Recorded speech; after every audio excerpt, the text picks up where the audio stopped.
confusion, I welcome Antonella and Tayyab to this first international conference of the National Positive Psychology Association.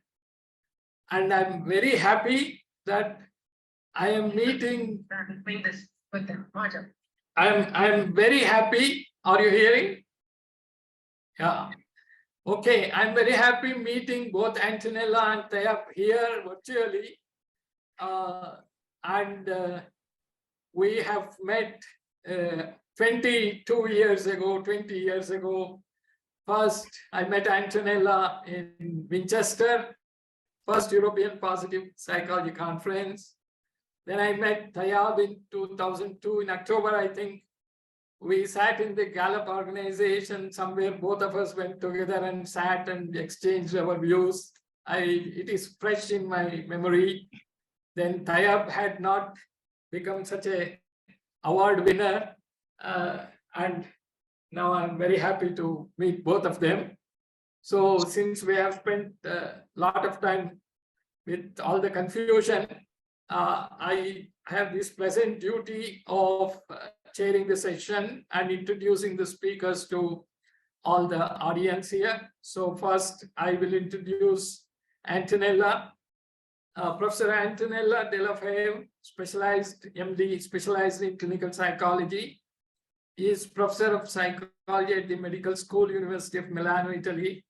Her research interests include the study of mental health indicators, flow experience, and daily functioning across cultures and among individuals experiencing conditions of diversity and adversity.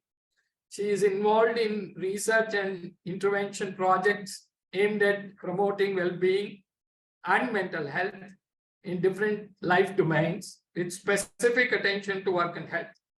Since 2009, with partners from different countries, she is engaged in the eudaimonic and hedonic happiness investigation project to explore cultural and regional variations in the conceptualization of happiness, goals, and sources of meaning in life. Her scientific production includes papers in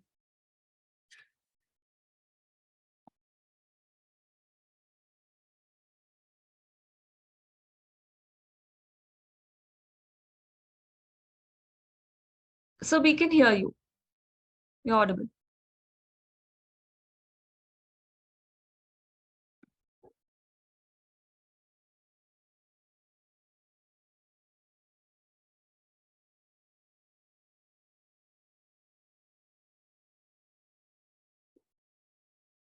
Our scientific productions include papers in international peer-reviewed journals, as well as authored and edited academic volumes. She served as president of the International Positive Psychology Association, the European Network of Positive Psychology, and the Società Italiana di Psicologia Positiva. Since 2010, she is editor-in-chief of the Journal of Happiness Studies. So I'm sorry, once again, there was some confusion, and I want to show this book, which is very important in this conference. This is a book edited by Antonella and Narayanan Nambi, where you can see that she has made an attempt to bridge Indian and Western knowledge on health and well-being. So, and I remember fresh in memory that she surprised me when I met her in Mysore in the hotel to pick her up with an Indian sari, and I was totally thinking whether I'm meeting Antonella from Italy or Antonella from Mysore. So with this pleasant introduction, I welcome you. My sincere apologies for all the confusion here, and with that, I request you to give your keynote speech. Please go ahead. Thank you.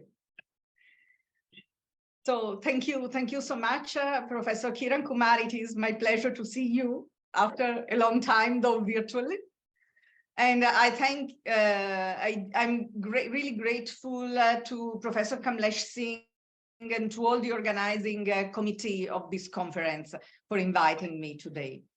What I would like to speak about briefly this morning, this afternoon for you, is flow experience and its implications for community well-being. I want to speak about flow. I decided to speak about flow also to remember and honor Professor Mihai Csikszentmihalyi, who was the founder of flow theory and who was one of the last, the first pioneers in positive psychology, who passed away a little more than 1 year ago. So I think he deserves to be remembered in this context. So I'm going to share my screen.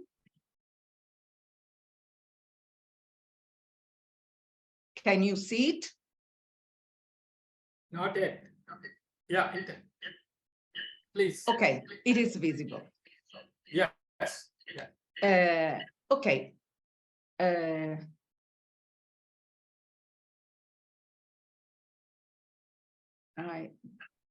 Okay. So this is Mihai Csikszentmihalyi, and these were the core sentences he used at the beginning of the 70s to explore flow. He had the intuition that people involved in complex activities, which were able to attract all their attention, could experience a very specific and clearly definable state of consciousness. And so he started interviewing people who were expected to experience flow, like surgeons, chess players, climbers, dancers, and started asking them their feelings in this condition of total immersion in an activity. And these sentences were recurrent across interviews, and led Mike Csikszentmihalyi to design, to develop and to conceptualize flow experience as a global state of consciousness that is available to anybody, provided that a specifically challenging and deeply involving activity is ongoing. These are the basic components of flow experience at the phenomenological level. We can distinguish here cognitive dimensions, like focused attention, ease of concentration, control of the situation. Motivational dimensions, like perceiving clear goals in the activity, but also feeling involved and spontaneously involved, not because of external rewards, but supported by the intrinsic reward of doing the activity itself for its own sake. And then emotional components. And this is one of the, let's say, apparently oxymoron of the flow experience. The fact that people describe themselves both excited and relaxed, because flow experience is an experience of deep immersion in which people are really focusing on some goals to be pursued, and they are excited in the pursuit of these goals. But at the same time, since they feel in control of the situation, they are also relatively relaxed. So flow experience overall is not a peak experience, which has been wrongly described by some scholars. It is an experience of positive balance, in which we feel motivated, we experience positive feelings, but not necessarily peak ones. The core antecedents of flow are these two dimensions in the center of the model: the perception of high challenges in the activity, balanced by adequate personal skills in facing them. And based on this model, Csikszentmihalyi brought a revolution in psychology, because in the 70s, nobody was focusing on well-being. There were studies, of course, we cannot deny that Maslow and Rogers were already working on optimal functioning. But in the mainstream psychology, especially the quantitative approach, these aspects were totally disregarded. And what Csikszentmihalyi proposed was focusing on the positive, but also focusing on the concept of challenge, not just as something demanding and a source of stress, but as an opportunity for growth and development. And the other important contribution was describing experience as a unitary phenomenon, because in psychology, we are often used to fragment the experience in pieces, emotions, motivations, pieces of cognition, like concentration versus attention versus, and we forget that as humans, we experience life. We experience activities and daily relationships as a whole. And the merit of Csikszentmihalyi was to focus on this unitary phenomenon of experience. And the other aspect was to put experience in the developmental perspective. What does bring flow to people? What are the consequences of flow experience for their lives? Another important contribution of Csikszentmihalyi were his methodological innovations. From the one side, in a period in which psychology was totally focused on collecting quantitative data and developing scales, Csikszentmihalyi proposed the flow questionnaire as a mixed method instrument, joining open-ended questions with scaled questions. And he also developed another very innovative instrument, which was the experience sampling method, namely the possibility to assess experience in real time during daily activities repeatedly for 1 week, and therefore to build profiles of experience fluctuation across a variety of experiences. Among them, flow was just one, but we, of course, fluctuate across different types of state of consciousness in our daily life, not just flow. Flow is just arising occasionally. And again, in a period in which psychologists were obsessed by stress and anxiety, through this model of the experience fluctuation, Csikszentmihalyi brought to the attention of researchers also to boredom and apathy. Those dimensions which are close, let's say, to the depressive symptoms, but which are not depression, which are commonly experienced states in daily life, and that are currently acknowledged as the phenomenological expression of what is now called in positive psychology as languishing. Languishing people have a predominant condition of apathy and boredom during their daily life. But he was really a pioneer in focusing on these aspects that were subsequently confirmed by further research studies. And there was an interesting meeting in those years when Csikszentmihalyi was developing the flow theory with Fausto Massimini, who was at that time professor at the University of Milano. And his research group I was involved in as well as a student at that time. And Fausto Massimini was studying biocultural theories, how individuals get information, biological information, but also cultural information as an inheritance. And then they, let's say, re-elaborate this information in their own daily perception and put it out as consequences in their behavior, their choices, their so-called psychological selection in daily life is built upon the biological and the cultural inheritance they get from the environment, but also from their own experience. And the meeting of these two views, one about the flow and the other one about the concept of the power of the person to select information according to the experience associated to activities, give rise to this, let's say, evolutionary view of flow into the developmental trajectory of individuals. And some publications were also produced.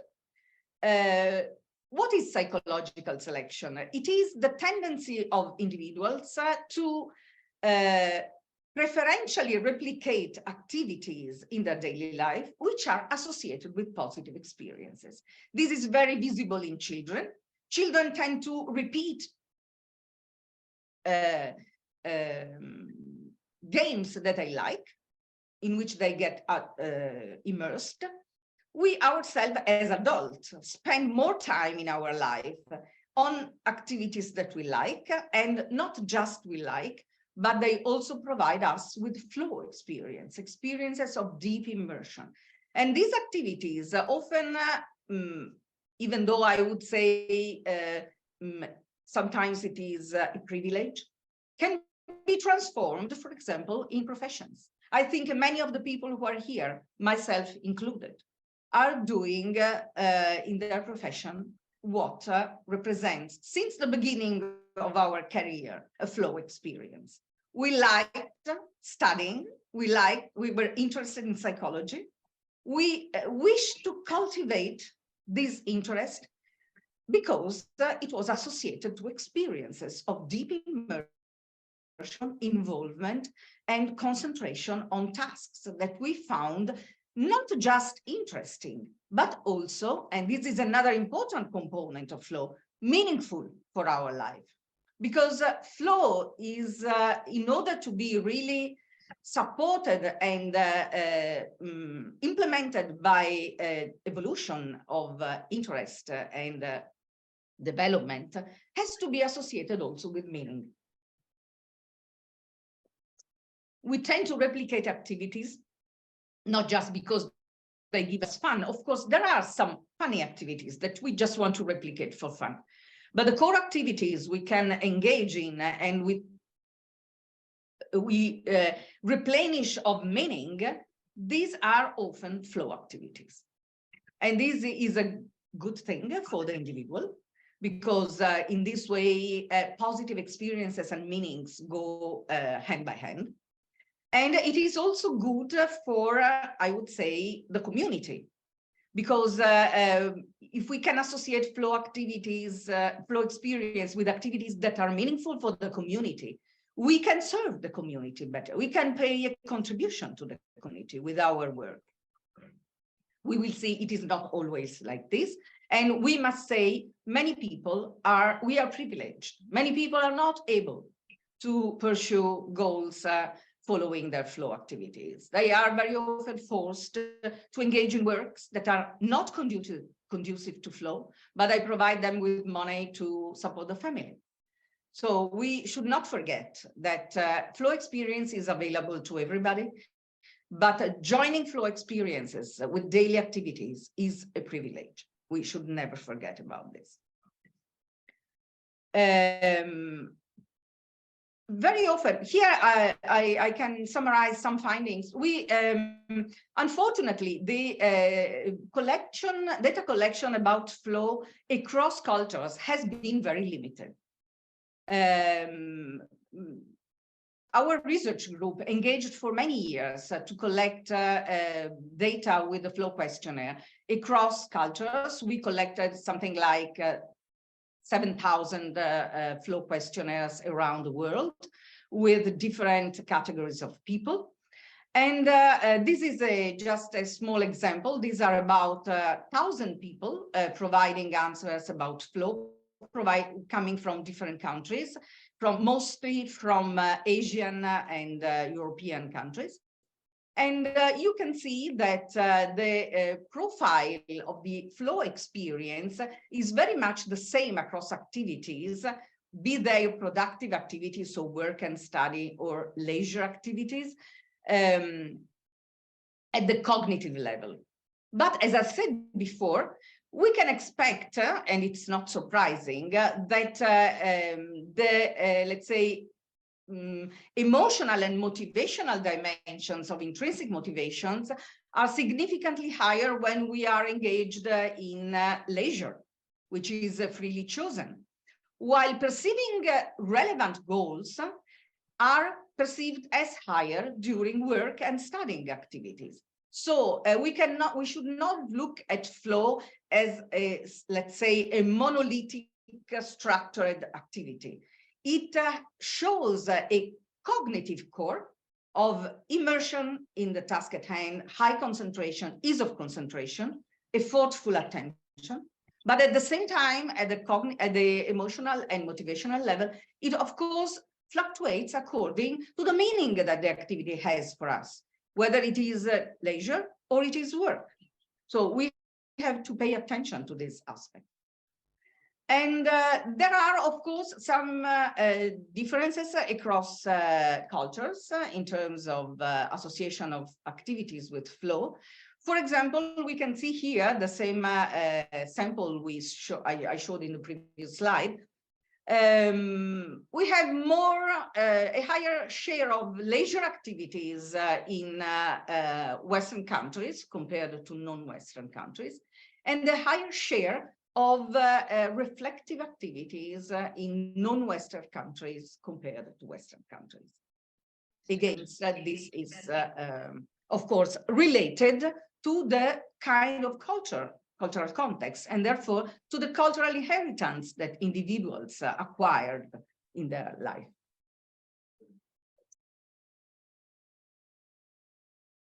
This is another example. We collected data across 3 samples of adolescents, very different. This group from Uganda were girls, all of them were girls, who were studying in a convent school run by nuns, and who had the possibility to study despite coming from very poor villages, because of this possibility offered to them. Otherwise, they were destined to get married at 12, 13 years. These are typical Italian adolescents going to the high school. And this is a group of adolescents from Nepal, coming from 3 different schools, government schools, which is available for free, a community college, a community school run by the Tibetan community, which is very big in Kathmandu, and children from rich families going to private schools. And interestingly, still, despite these differences, we can see how learning is perceived as in a high percentage as a flow experience among children in Nepal, where studying is a privilege. While it is not so strongly quoted by Italian students, even though flow in study has a high share of answers across the 3 samples. Again, we can see that leisure is highest as a source of flow among Italian students, as we see before with adults. And I would like to stress, this was moved, that only the samples from Uganda and from Nepal reported flow in reflective activities, thoughts, and religious or spiritual practices. These 2 bars, which are totally unexistent in the Italian sample. So again, we can see how it is important to understand flow from the lens of the culture and the context in which people are immersed. The same is interesting when we speak about flow in problematic health conditions. This is an example of data collected among children and youth with disability in Nepal. These people were assisted by a community-based rehabilitation center. They lived in remote areas of the country. Interestingly, they were able to, not all of them, but at least some of them, were able to join flow experiences with an experience useful for themselves, their family, and the community. For example, here is Ambika, this girl with a red dress.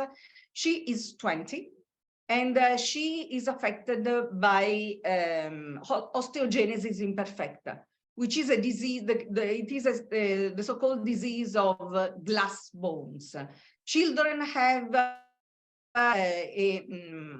an alteration in the structure of the bones, and therefore when they start walking, they get fractured very easily, so they cannot walk the rest of their life.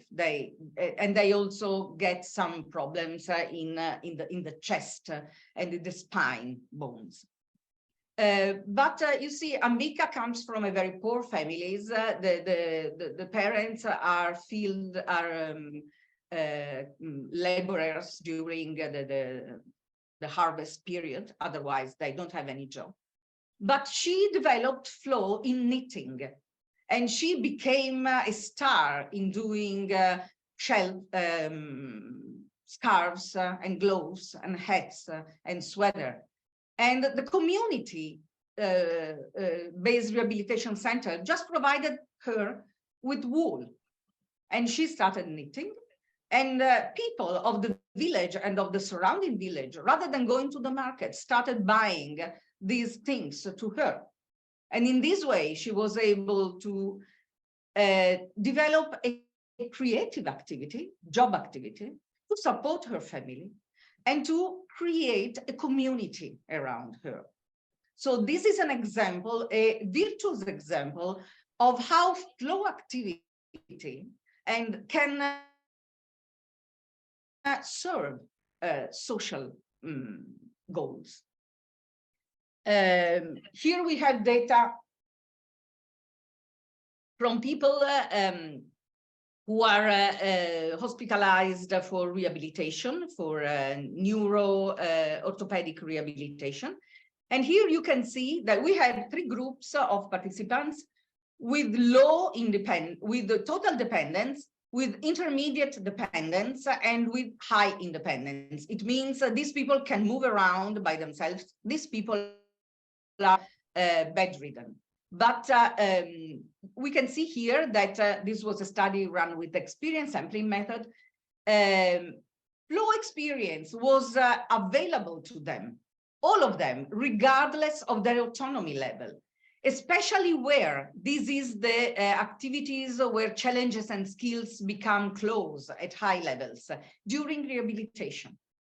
Because the goal of a good physiotherapist is to propose to people some tasks that can challenge their abilities to a certain point, not to be too painful, but at the same time to drive progress in rehabilitation. And so this virtuous match was experienced by people themselves, regardless of their basic autonomy level. And this suggests that anybody can experience flow. Important is to get the activities that can be perceived as challenging for the person and matched with adequate skills. And the same study, and a similar study was run with DSM among people undergoing psychiatric rehabilitation, people diagnosed with psychosis. And even the same thing, they were able to report flow in their daily life, clearly distinguishing different activities. Okay, thank you. And a flow was experienced in conditions of high challenges and high skills during structured psychiatric rehabilitation activities. Of course, flow is not always positive. We have witnesses from soldiers who report flow during combat. we can imagine that being in a work condition can arise flow. We can also find studies showing that flow can be associated with drug addiction. It is, of course, not real flow. It is artificial flow because it is induced by substances. But still, people describe it sometimes as a flow experience. We know that street children report flow when they are performing antisocial activities, sometimes pushed by adults in teaching them how to steal pockets, steal money from tourists, or to commit theft in shops. They are extremely able, but it is also a very big challenge for them. And this is a problem because when these children are taken to school in communities, they get terribly bored because they have experienced flow in activities that are antisocial in social terms. But therefore, these children are enjoyable and challenging, and they are just games. They are not necessarily perceived as flow. So we must take into account these issues when we are, for example, building communities for street children. And this is one of the reasons the dropouts are so often occurring. Because just taking them to the ordinary school context is not enough if they cannot find flow in it.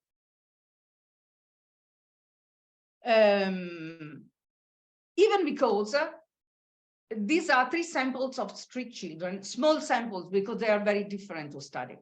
But if we ask these children, what are your goals in life?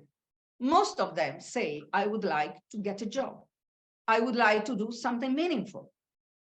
So it has to be taken into account, the opportunity to join flow with, let's say, rehabilitation activities in communities for street children. And this is, okay, the last slide we collected, I will show you about the loss of flow among adolescents during the COVID pandemic. We ran a study among 150 Italian adolescents going to school in 2021. And we identified an amazing decrease in flow experiences and in flow activities during the lockdown phase. And this is not surprising, but this explains why adolescents especially faced so many difficulties during, and which are also evident in their mental health problems during the pandemic. To conclude, we can consider flow as a precious resource for people to connect with their communities, provided that flow activities are meaningful, are useful for the development of skills that can also be put at disposal for the other members of the community. And this can build a virtuous circle of individual development and community development. And this should be the way flow activities can serve the community, especially in these times when we have to face so many global challenges. And to conclude, I would like to remember Rabindranath Tagore with this verse from one of his poems. Thank you very much. Thank you, Professor Antonella, for an excellent presentation. May I, if some questions are there, we have few minutes to take 1 or 2 questions. If somebody is having a very pressing question, then I welcome that. Then we will move on to Tayyab. Because I don't want to hold the audience to strain their mind, holding back the question for a long time. Anybody? Sir, we could probably take up the questions at the end. Okay, so my request to everybody present here who's attending the session You can post your questions in the chat box. So there'll be a Q&A box and as well as a chat box. So we'd prefer if you could please post your questions in the Q&A box. Thank you. May I only add one I didn't hear comment? anything. Sharma. I am grateful to Indian participants in our data collection on flow, because while we were collecting data among Indian adults, partly living in India and partly being migrated to Italy as workers, I was at the beginning of our studies on flow, I was challenged by them because we provided them with the flow questionnaire in English.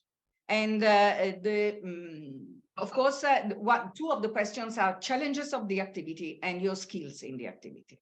And I remember an Indian manager who told me, you know, this is very interesting, but if I have to answer to this question, thinking about challenges, then I would tell you work as a flow activity. But for example, I can report flow also during pranayama.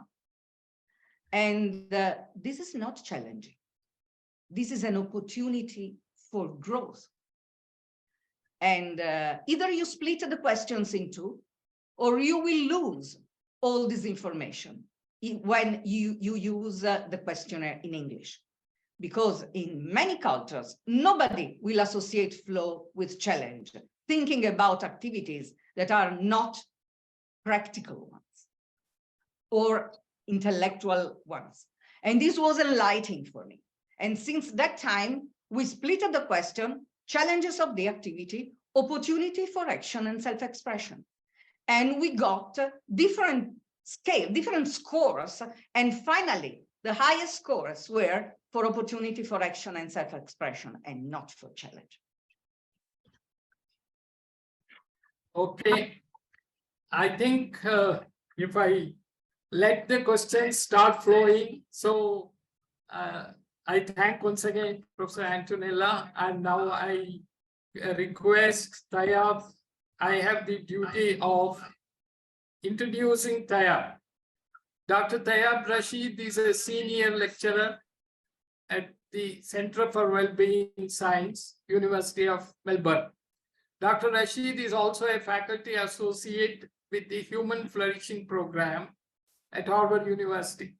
Dr. Rashid's expertise includes strength-based clinical psychotherapy with complex mental health challenges, resilience, and post-traumatic growth.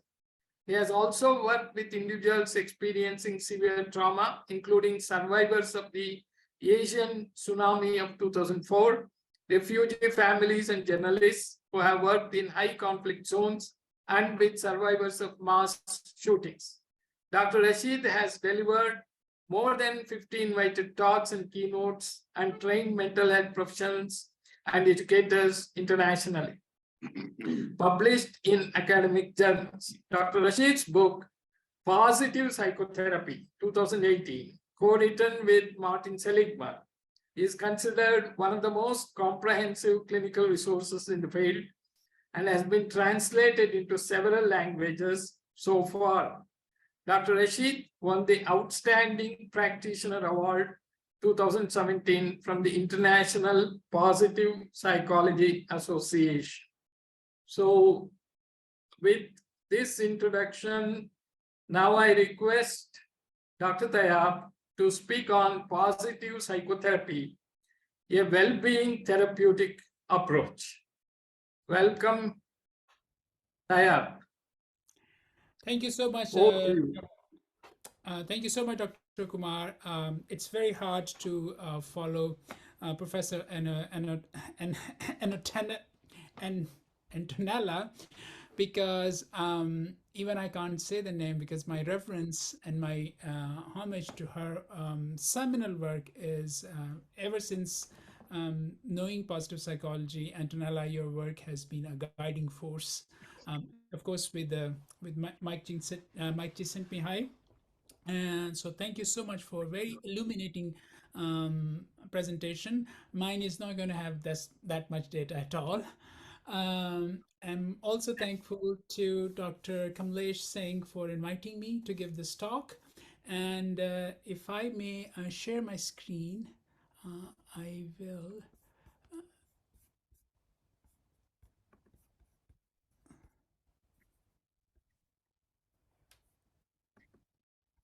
So I will optimize the sound and video clips. So here we go. So hopefully you can see my screen. Yeah, we can. Can you make it slideshow? Yes, I'm gonna put the into slideshow. So here we go. Yeah. Good. Okay, so you're seeing the slideshow, not the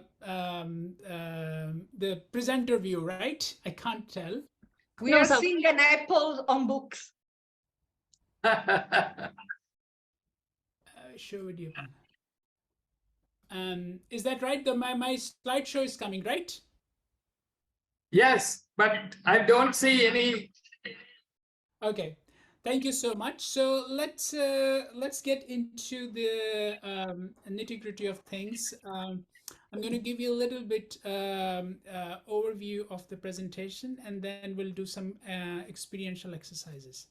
I will describe what is positive psychotherapy, what are the assumptions, and what are strengths. And some of our strength, I have always argued, tap onto flow-like experiences, not as sophisticated as Antonella measures in a quasi, but in a therapeutic sense. And then I will try to integrate things towards the end. So let's do an experiential exercise, because if we're going to talk about positive psychotherapy, let's have a little bit of sort of a flavor of it. So when you hear this gong, you can either look at the slide, or you can close your eyes and follow my voice prompts. Sorry, Tayyab, but we cannot see the slide. You cannot see the slide. So we can see, I think we can see your screen, your tablet or your PC screen, I believe. We can see an apple and a few books and an apple placed on top of the. Okay. Perhaps that is your slide, if we are mistaken. Yeah. Now Yes, sir. Now we can see. So I believe it's okay even if you can't put it on full screen, because otherwise the PPT is clearly visible, even when it is not on full screen mode. How about? Yes, sir. Yeah. Okay, thank you. So when you hear this gong, let me put in the video panel. And when you hear this gong, you can just follow my voice prompts and follow along. Sit with your head, neck, and chest straight, facing forward. Keep your shoulders relaxed and stationary. Your back is touching the back of the chair if you're in a seated position. Your legs are uncrossed and feet can be flat. Hands can be close to kneecaps. Exhale, pranayama. I have some training in yoga. Inhale and exhale. And now breathing in, slowly move your head to right or left. When you reach your maximum, hold it and feel the pause on the opposite side of neck, and then slowly come to center and go to the opposite direction.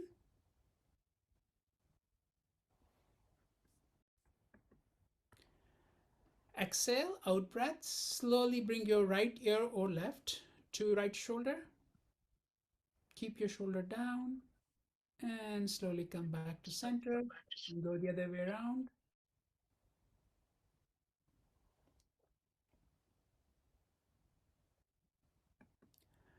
And now bring your head, neck, and chest in a straight line and lift your chin up slowly. Tilt your head back. And when you reach your maximum, lift your front jaw and feel the stretch in the front part of your neck.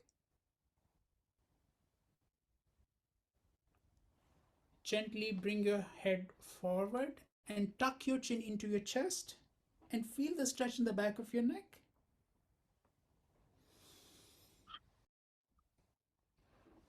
Gentle shoulder rolls. And next, you can keep your eyes closed. What I would like you to recall, this is the opening of an exercise in PPT, positive psychotherapy. Recall a time when you handled a challenge or a setback effectively or successfully. Effective and success is defined by you. There are no external standards. Think about beauty is in the eyes of beholder. So for this exercise, for the sake of this exercise, think about something that you handled. It's not something that ongoing, something you handled, and something that you're just for the sake of this exercise okay to recall. So when the challenge began, how did you handle it? As you're coming, recalling this challenge, seeing it beginning, middle, and end, I would like you to sort of look at the whole totality of the experience and summarize it 1 or 2 words, which we call what is the tagline of your story? This is the story, this is your own story. So when you have come to the tagline, what I would like you to do is to go to this app. I'm going to bring my screen.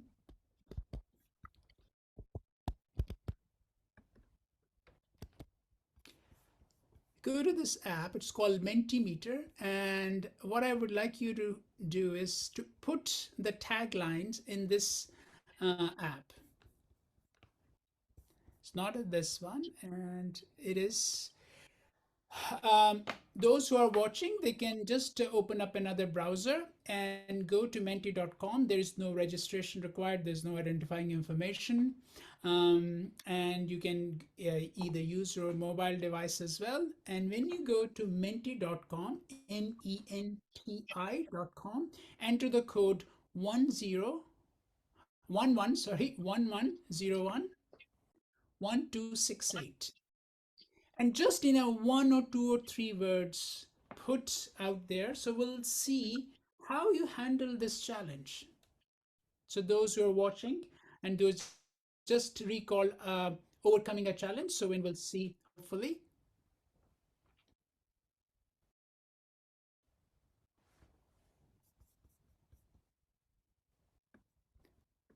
So menti.com, and the code is 11011268.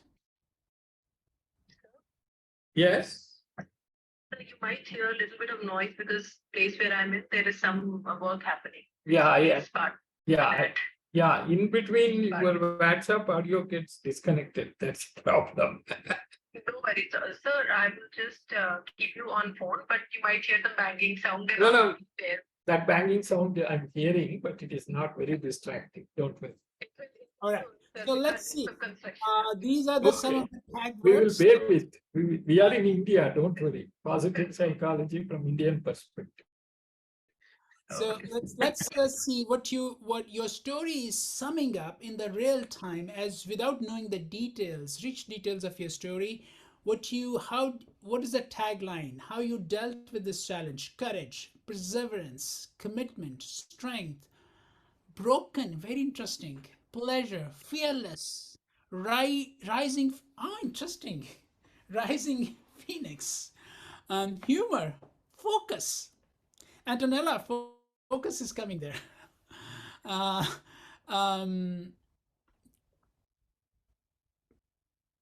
made it. Wonderful. Determination. A number of flow characteristic or derivatives that we have learned from the research. You're seeing them here. So 12 people have entered so far. And without knowing the details of your stories, folks, we all are destined. We all have inbuilt resilience. And your resilience, you can see in the screen as it coming through. So please keep on entering. And what I will do is I will exit this and bring you back to my presentation. Um, why we need to focus on positives? Because everyone that is listening to my talk, we don't have neutral minds. We have minds which are bent towards negativity, negative news, negative interactions, negative impressions. They weigh heavily on us. And think about people who are experiencing psychological distress. So they disproportionately spend much more time in that distress. And under stress, our tendency to look at our own negatives and negatives of others multiplies. By Moster's work on this in this domain is very seminal. What positive psychology brings is that it is a therapeutic endeavor within the larger field of positive psychology. With central premise is very simple, but it's not as simple in just saying. It's much more complex in doing. Is that we all possess positive resources. So positive psychotherapy is positive resources such as positive emotions, character strengths, and meaning. In addition to treating symptom, we also accentuate them systematically, or it depends on how the client present the challenges.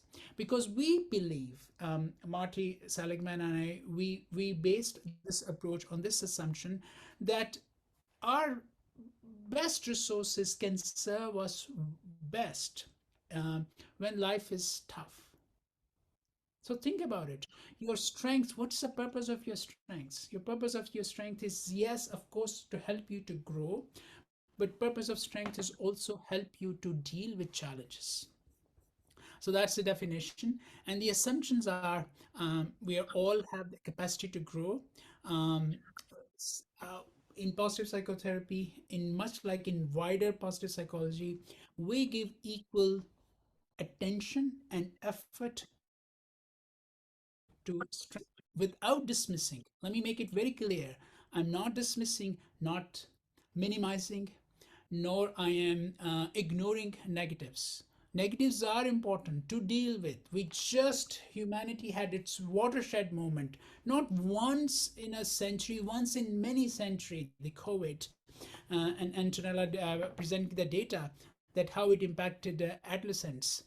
That those challenges are there. Without dismissing those challenges, I think we as a human race need to look at therapeutic models which are more inclusive, more holistic, which tap onto our strength as well as take care of our negatives. And that's also is, in my opinion, therapeutic relationship is not only built by just discussing negatives. Therapeutic relationship can also be built when we discuss positives of our clients, because those are the moments of growth. We started this work, as you can see on the right hand side of your screen. We worked for many years, more than 500 cases, individual cases, lots of them not making some progress, but some making progress. And then we did publish a couple of studies. I did a big collaborative study in UK, positive psychotherapy for psychosis, and now we also have adapted it to educational settings. And this endeavor that started in 2005, we didn't publish the book until 2018 because we didn't have enough studies. Because one of the criticism in positive psychology is our samples are small and there's no cross cultural validation. So we want to make sure that there's enough methodological rigor to it. Some of the exercises, again, you can find lots of information online. It starts with a positive introduction, much like a snippet that we had in the first MM.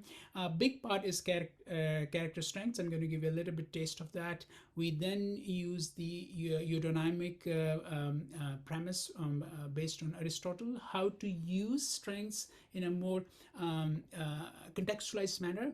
We also look at negative memories and how we can deal with negative memories by some adaptive measures using cognitive behavior techniques, and a couple of other exercises are there. The approach has been translated into several languages, and some interesting studies are coming. This is a seminal study, which is a very difficult study that I did, where we compared positive psychotherapy with dialectical behavior therapy. We published the results in 2016. This is the psychosis study from UK. A couple of other studies that we have published, and this most very recently. I want to draw your attention to this study. Nearly more than 2,500 clients seeking counseling. We measured both their strengths and symptoms at the beginning of the treatment. It's about a 8-year sample, young adults, and we found that strengths over and above symptomatic strengths predicted treatment outcome. We measure treatment outcome at every session. And we found zest as strengths demonstrated strongest relationship, and those we came with a little bit elevated hope needed far less sessions. This study was published last year. There are cross-cultural applications of it. Again, I'm happy to send you references, meta-analysis. But here is what is the real crux. Crux is, again, as I said, is how can we integrate both symptoms and strengths in a meaningful way that can be therapeutically helpful for clinicians as well as our clients. And I'm going to give you a little bit taste of this. So again, those who participated in the Menti, so this is a Menti moment too. So we'll come back to that. So let's go to Menti. And if everyone can get onto this, I will put in the slide presentation mode, but not right now. So this is the page you want to be. But before you do that, I would like you to watch this slideshow. And this is the first of many, many steps that we do. We do like a 360 degree of strengths. What you will do, I'm going to request you is to watch the 24 strengths. They're going to come quite rapidly. After about a minute, it will give you a little bit of a music, and then it primes you to look at the strengths. And what I would like you to do is to ask this question: is this strength a core to me? If it is, then select 5. The Menti will let you select 5, and then as a group, we'll see which are the strengths.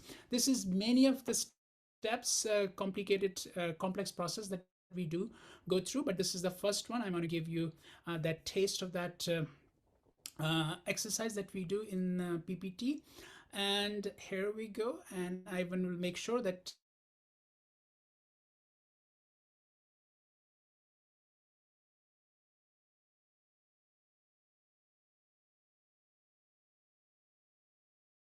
So I think your audio is not, we can't hear. Okay, so let Yes, me we can. you can hear. Okay, you can hear. All right. It's going to, so it will take about 40 seconds. So it gives you a couple of pictures, primes you, so that then you can select the strengths. And I have it's a great pleasure for me to share with you that I have selected soundtrack from Anushka Anushka Shankar, Shankar. Anushka Anushka Sharma's yes. Shankar, yes.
So let's, folks, let's go to Menti and see if you can enter. Which are your strengths? So your job is if you can select 5 strengths which are core to you, and then we'll see how they come around. Again, the same code, menti.com. Code is 1101 1262, and we have first one. We have in percentage terms, we have love, vitality, bravery, love of learning. Now we see bravery. Now more votes are coming. It looks spirituality. It's very interesting. It's called cross-cultural comparisons will come around. Kindness takes a bit of a edge here. So I'm sorry to interrupt, but our chairperson is giving you a cue that there are around 7 minutes left. Okay.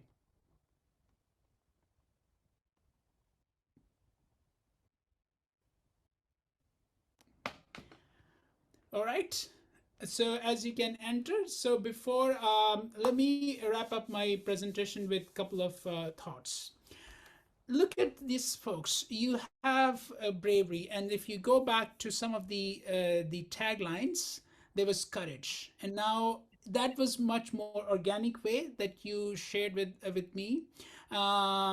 Perseverance, and some of these are now coming a bit more in a structured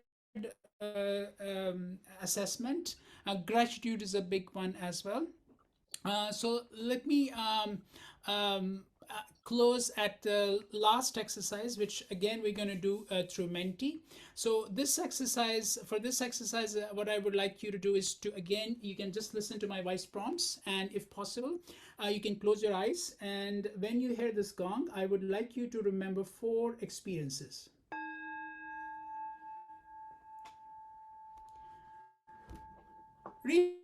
Recall last time when you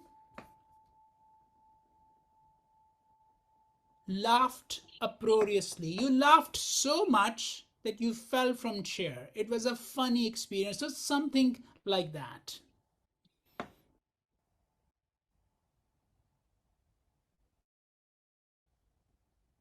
So keep that image in front of your mental screen, that memory of laughing. Recall last time when you felt indescribable joy. You were so happy you couldn't put it into words. So you have an experience of laughing, you have an experience of indescribable joy. Recall last time you felt enormously proud of an accomplishment. You were working for a certificate, a project, but you worked very hard and you felt very proud of yourself when you accomplished it. So you have laughing, indescribable joy,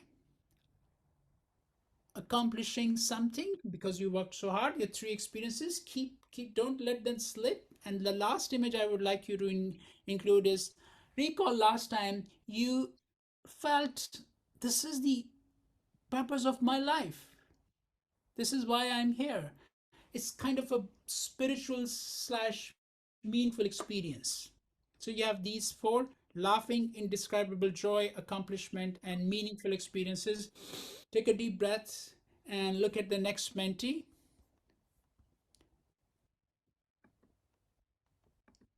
If you experienced all 4 of these high states completely alone, folks, enter. You can say 4. If you had 3 of these, you can say 3 of them I experienced completely alone. No one was around you. So let me make sure that when you were laughing, you had indescribable joy, you accomplished something, and you have meaningful experiences. You were completely alone.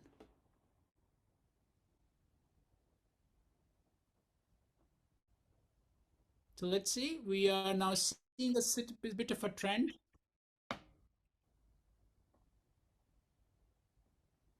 We have about 6 votes. Let's see if our vote tally goes up.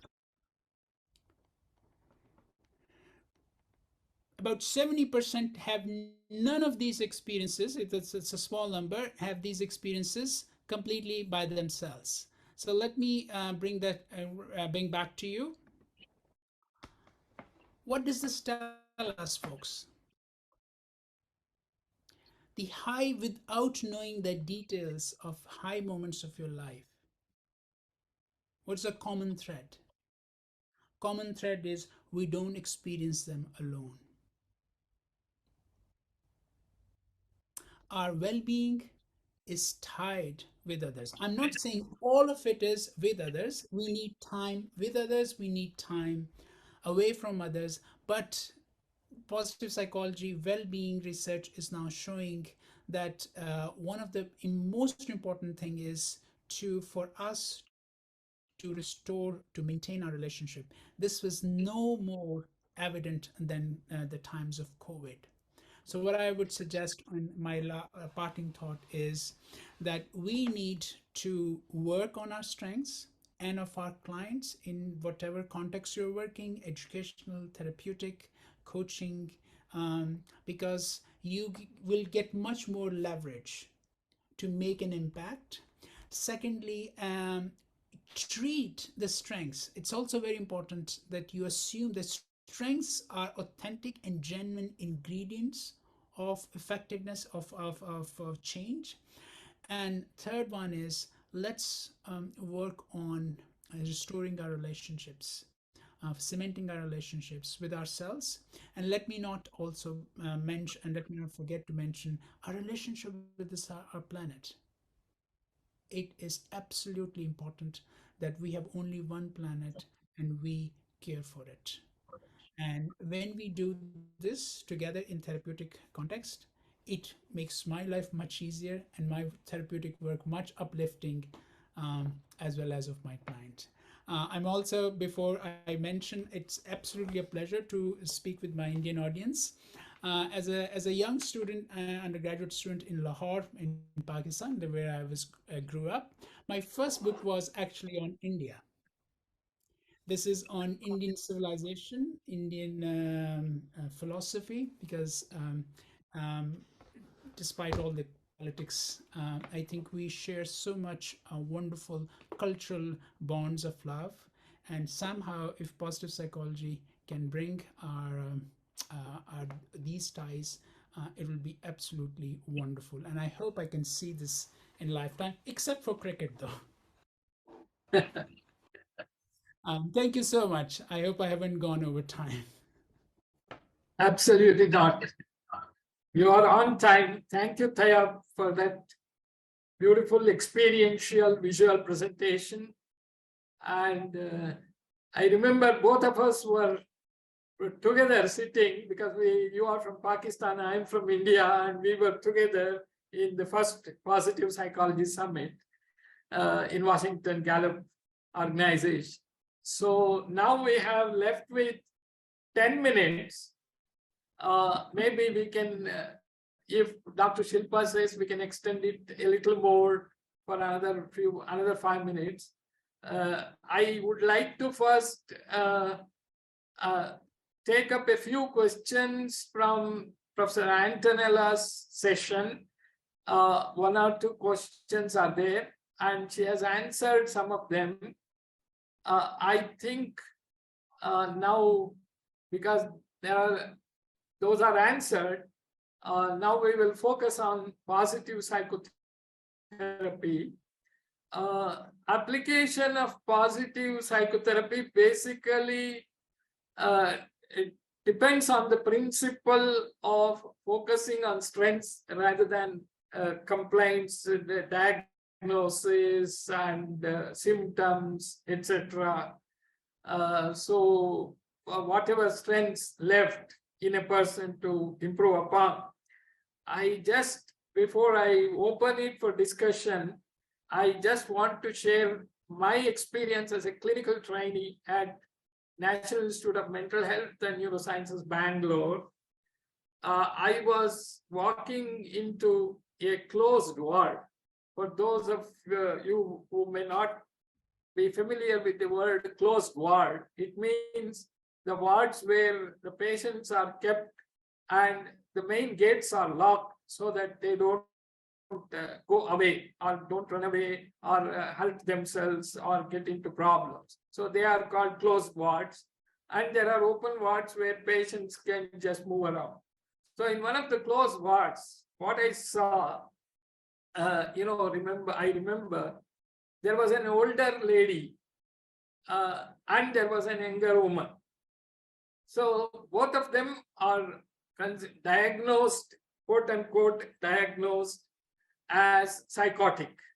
One maybe depression, maybe one variety of schizophrenia, whatever ICD or DSM permits. I'm speaking of 40 years ago, whatever classification we were following. But both of them were considered psychotic. But the elderly lady was sitting and the younger woman was sitting in front, and in the typical Indian style, the elderly lady was cleaning her hair, combing her hair, and knitting the hair to make the plait, so beautifully. At that moment, is she psychotic? Is the elderly woman psychotic? Is the younger woman psychotic? If you just think of that one small incident, we see that there is so much of normality left in her, where she is caring for the younger woman in mental hospital psychiatric ward. So most often our labeling, diagnosis, classification will take away the human positive strength aspect that is left in it.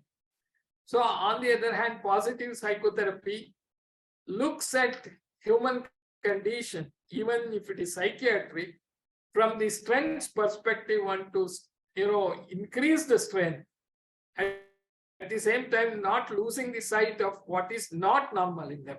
So one of my Iranian students followed Fawaz well-being therapy in Iran, and he treated depressive patients, and he found very significant positive changes in them. So therefore, positive psychotherapy has enormous scope, provided we follow ICD or DSM with care and caution and approach the patient in a normal way. Instead of thinking they are in the wards, they are patients. We need to remember Rogers, who spoke of persons, who spoke of clients. Okay, now I open the questions. There may be some questions for Tayyab on positive psychotherapy. If there are any, I request you to identify and ask the question directly, or you can type it here. I open the question for the audience here.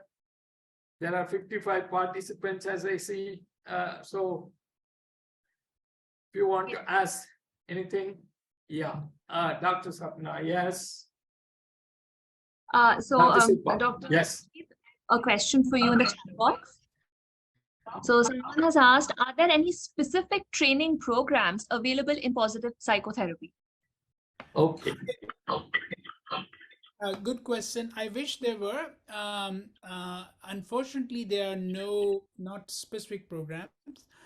Nonetheless, one of our hope to put the book out was to at least give you a very detailed protocol that you can follow along.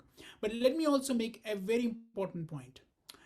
When, as Dr. Kumar was saying, following DSM and ICD guidelines, I am trained as a traditional clinical psychologist. So what I would suggest that follow your training, follow whatever the guidelines you have from your jurisdiction, from your local guidelines, and then add. Because I also, as much as I love positive psychotherapy, I also don't want to oversell it, because there are lots of wonderful things that have came from cognitive literature. There's as a well-being therapy has also came from um, uh, uh, um, from Italy. Giovanni Fava. Gianni Fava, I'm familiar, and we have quoted his work. So it's important that we don't lose the sight of the wonderful work that has been done, and this is how we will build on these models. And this is how science will progress. It doesn't give me any pleasure, oh, this is the only thing and this is the panacea. No. You know No, what? correct. I hope in 20, 30 years, there's no need for positive psychotherapy. All the therapy is balanced. Yes. Yeah. Uh, Any other? Ella has a question as well. Ma'am's Yeah. hand is raised. May I say something, if I can add on this, on what Sure, Tayyab sure.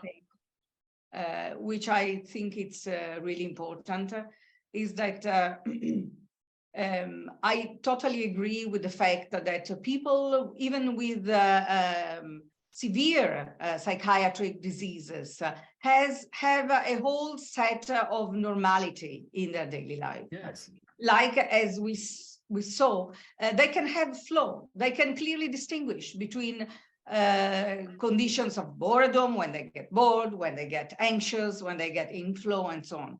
But I agree, for example, some of these people need to be treated pharmacologically. In order to allow them to run a normal life, they need treatment. We can have pharmacological instruments. I must say, I visited a very interesting hospital, Ayurvedic hospital in India, in Bangalore, doing Ayurvedic treatment for psychiatric patients, and they are doing fantastic things. But they are also using herb remedies or abhyanga or all sorts of Ayurvedic treatment, which is not just psychological. It is also physical. And I think I agree. We cannot remove, we cannot forget about disease. Disease is there. It can be compensated and another piece can be added, but we cannot ignore that there are some suboptimal conditions that cannot be removed or not considered.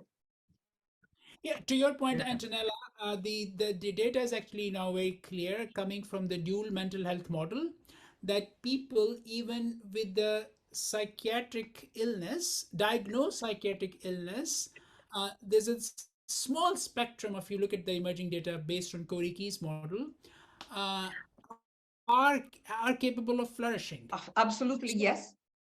So I think that's the where Professor Kumar, when you gave that beautiful example, is that let's use positive psychotherapy, positive psychology interventions to strengthen our treatment regimens. Yes, I can tell you, for example, Rashid, we are now exactly working on a group of people with major depression, which are treated pharmacologically. And we were looking at some data a few days ago with my colleagues, collected with ESM, but also with Koriki's questionnaire, mental health continuum. We identified 3 patients with severe depression, all identified with level 3 of severity. One of them was languishing. The other one had moderate mental health. The other one was flourishing. But all 3 had the same diagnosis with the same severity.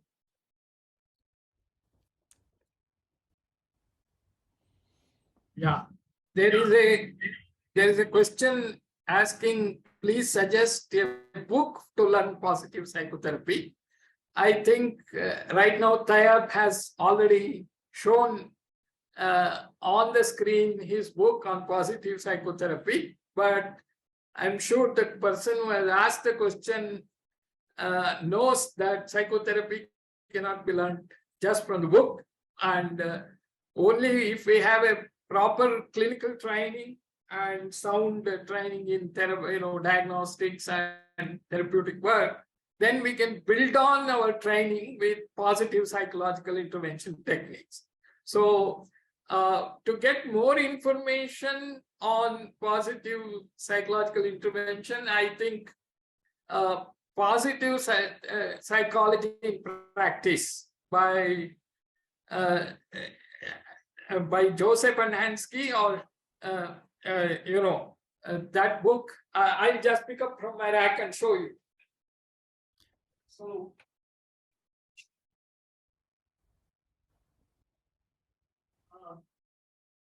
well, this book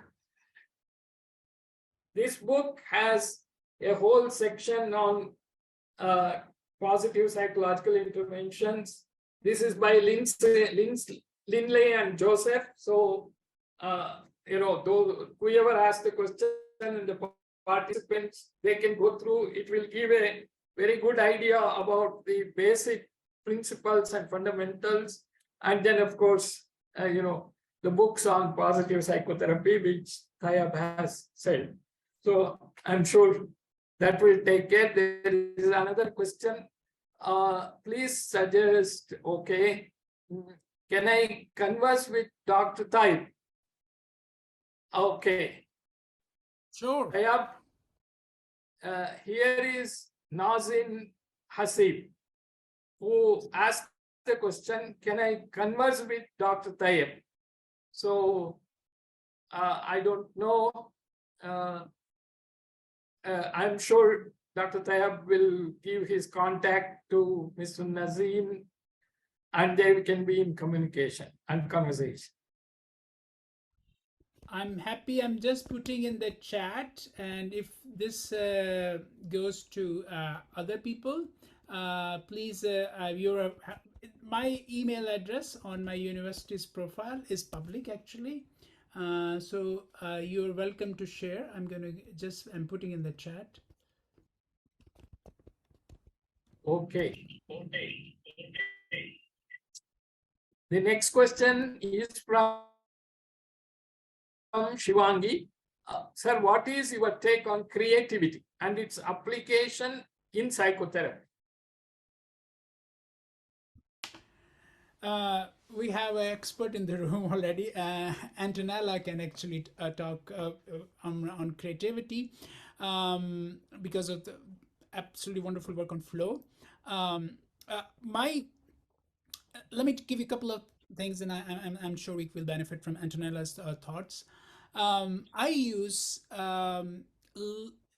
creativity as a strength, but also creativity as a process in psychotherapy.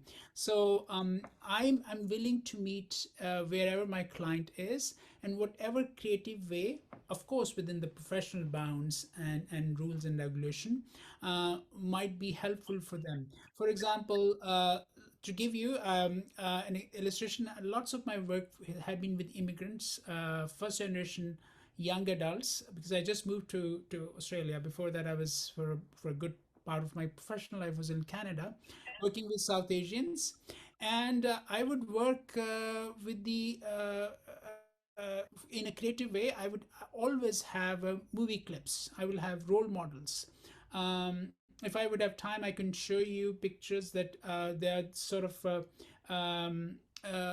emblem of creativity in Indian cultures, and so using those models, those are accessible, not esoteric, not very away from public eye, but which are, for example, I would use, think about this absolutely wonderful, which even so whole subcontinent love. Antonella, sorry for my cultural references.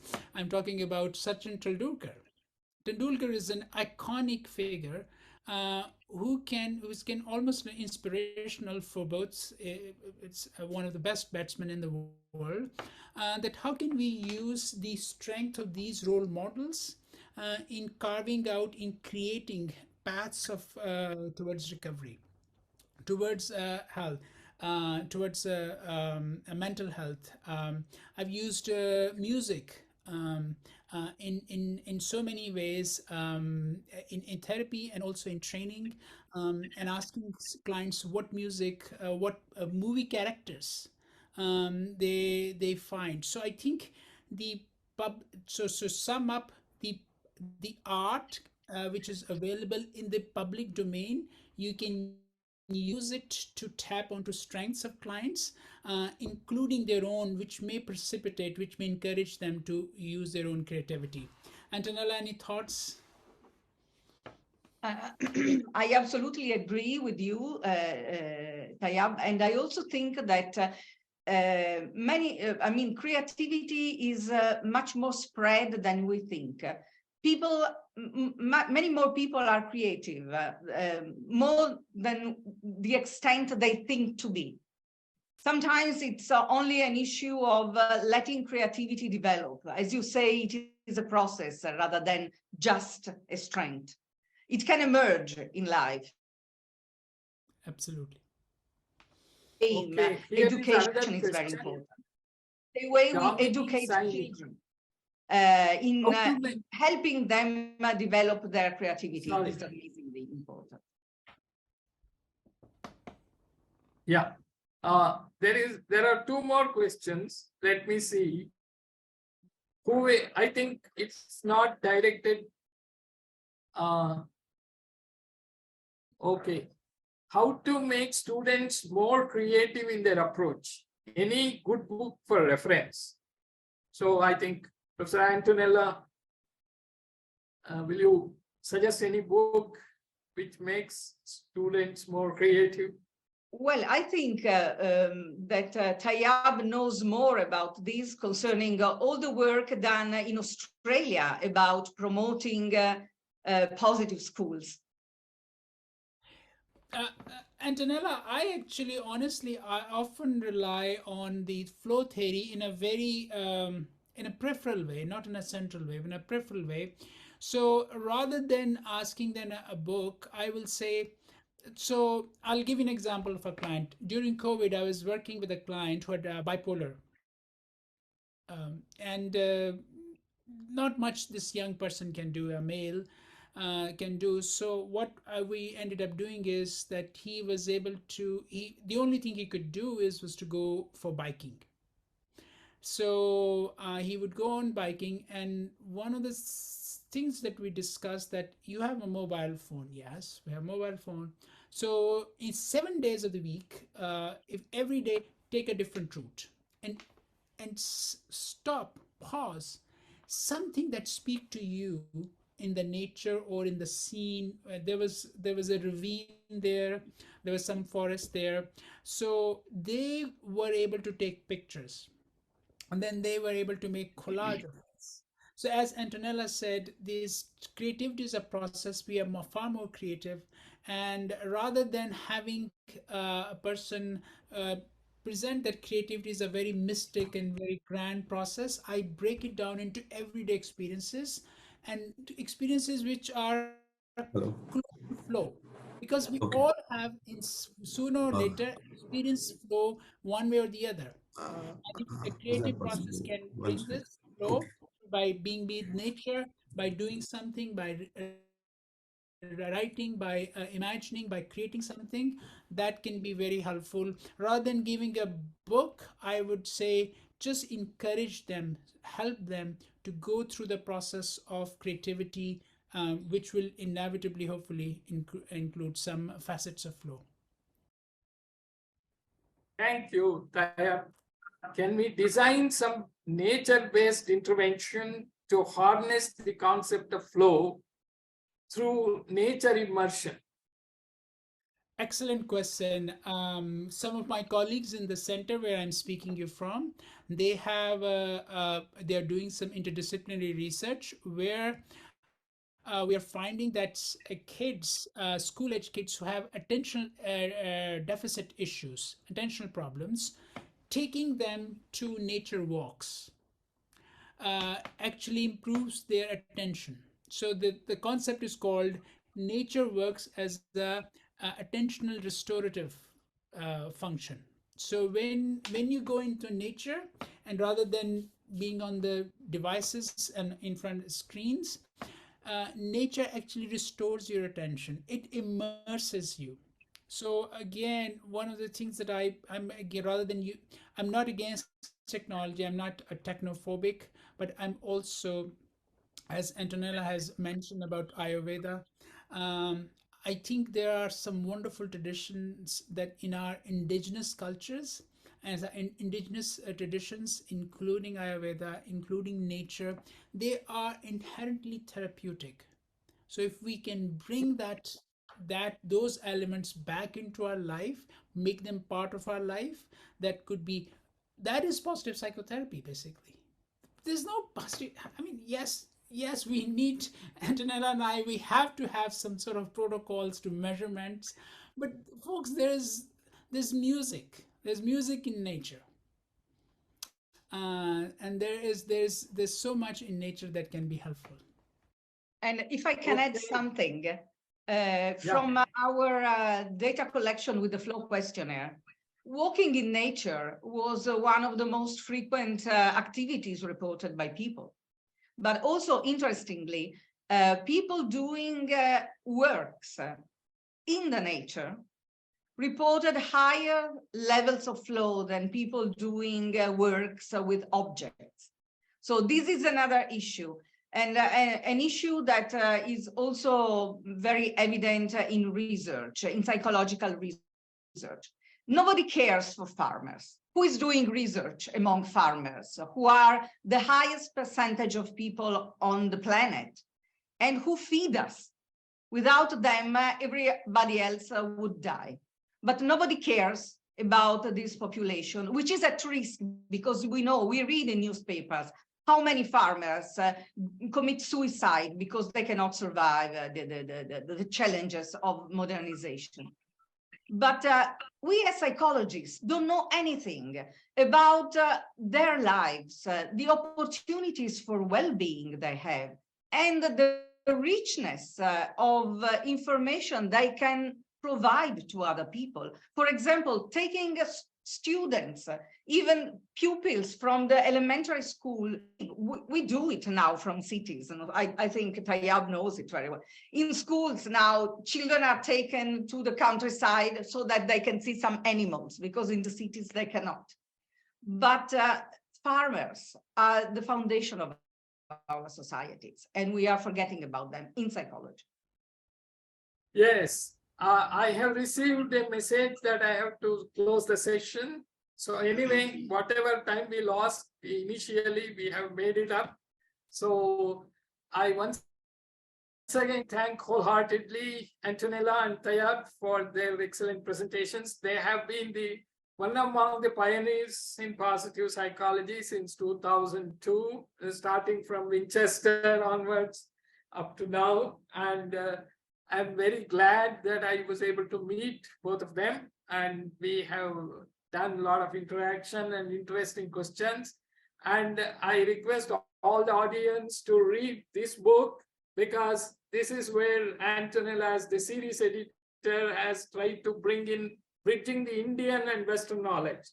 There are, as Tayyab said, we have so many things, so we have so many things, but we need to bring them in. And from 2002 onwards, when Jane Henry invited me to Winchester, I presented Indian conception of well-being. And till then, till 2019 in Melbourne, I went on additions to that. So I have been trying to do my bit for Indian perspective.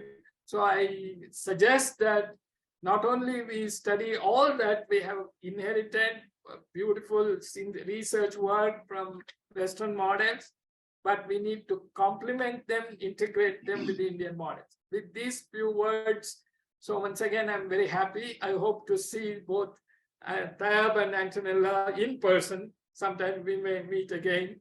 Okay, thank you all. And thank you, Dr. Kamlesh, for giving me the opportunity to be with all of you. Thank you very much. Very big thank you to Professor Kiran Kumar as well. I'm not sure if he can hear me, but a very big thank you to you, sir, for chairing and leading the session.